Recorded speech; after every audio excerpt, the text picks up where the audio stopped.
हमारे देश में न्याय संगत रूप से किसी भी व्यक्ति, संपत्ति और पैसा सरकारी तौर पर जब्त हो जाने के बाद ही पूरे वर्ष की प्रोविडेंट फंड के पैसे को सरकारी रूप से भी जब्त नहीं किया जा सकता। परंतु एचईसी के अधिकारी और कर्मचारी वर्ग के लोगों का विगत 14 से 18 महीने का पैसा का भुगतान अब तक नहीं हो पाया है और ना ही इन्हें प्रोविडेंट फंड को लेकर किसी प्रकार की कई पहल की जा रही है। इसी दो मुख्य मांगों को लेकर राजधानी रांची के एचईसी ऑफिस के समक्ष एचईसी के श्रमिक संगठन के द्वारा विरोध प्रदर्शन किया गया और इस विरोध प्रदर्शन के माध्यम में ये बात रखी गई कि यदि हमारी मांगों को तय समय के अंदर पूरा नहीं किया गया तो आने वाले दिनों में हम अपनी मांगों को लेकर ऐसे ही आंदोलन जारी रखेंगे। विरोध प्रदर्शन कर रहे हैं श्रमिक संगठन के अगुवा का कहना है कि हम सब वेतन का भुगतान, मजदूरों के काम, प्रोविडेंट फंड पर का यदि आने वाले 10 दिनों के अंदर नहीं होता है तो वर्तमान में पदस्थापित 4 विजिटिंग डायरेक्टर को एचईसी ऑफिस से हाथ धोकर बाहर निकल जाना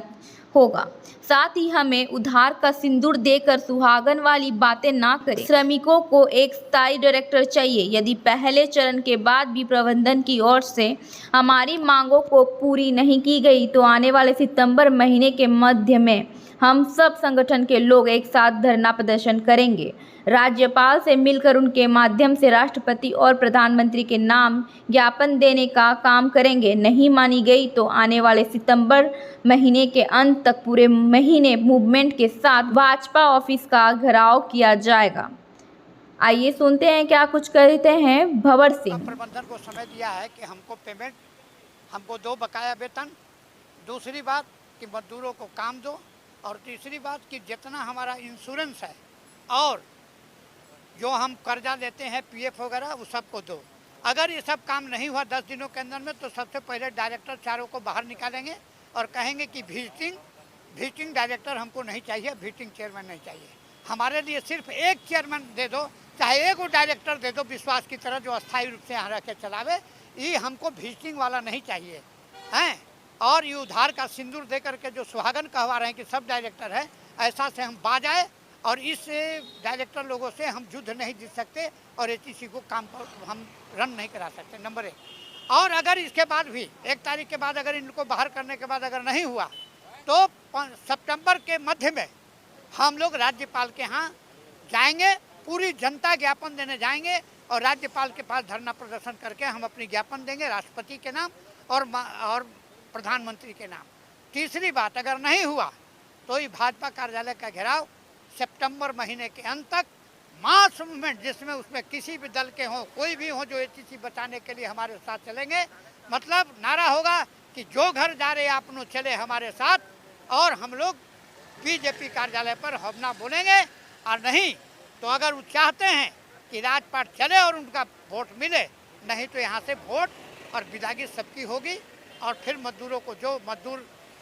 कर्फ्यू लगेगा और फिर इन पर हम लोग पहले 87 और 84 की तरह कार्रवाई करेंगे।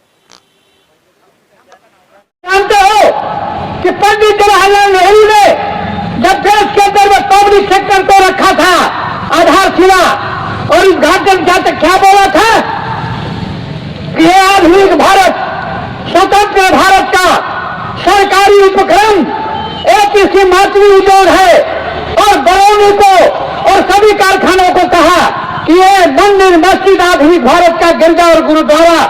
और सारा चीज इसी में है। अब बताओ, एक सरकार ने कहा कि मंदिर, मस्जिद, गुरुद्वारा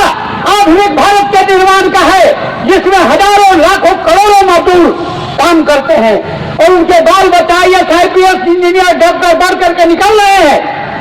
और उस मंदिर को, ये जो आधुनिक भारत का मंदिर पब्लिक सेक्टर है, उसको मोदी सरकार और भाजपा की सरकार आने के बाद खत्म कर रही है और क्या चीज बना रही है। नेहरू बोले कारखाना सरकारी आधुनिक भारत का मंदिर, मस्जिद, गुरुद्वारा है, और मोदी जी बोल रहे हैं राम मंदिर ही हमारा न्यारा है, इसलिए राम मंदिर बनाओ और इस जितना जो बेकार होगा वो राम मंदिर में जाके भीख मांगेगा। एक से इंजीनियर डॉक्टर आईपीएस तैयार हुआ और दूसरे से भिखार पैदा होगा और 14 करोड़ देश की जनता 3 साल में 19 से लेकर के आज तक चौथा साल चल रहा है, 14 करोड़ लोग बेकार हो गए और 70,000 छोटे बड़े कारखाने बंद हुए, पब्लिक सेक्टर 34 बंद हो गए और 26 को सहायता देना बंद कर दिया।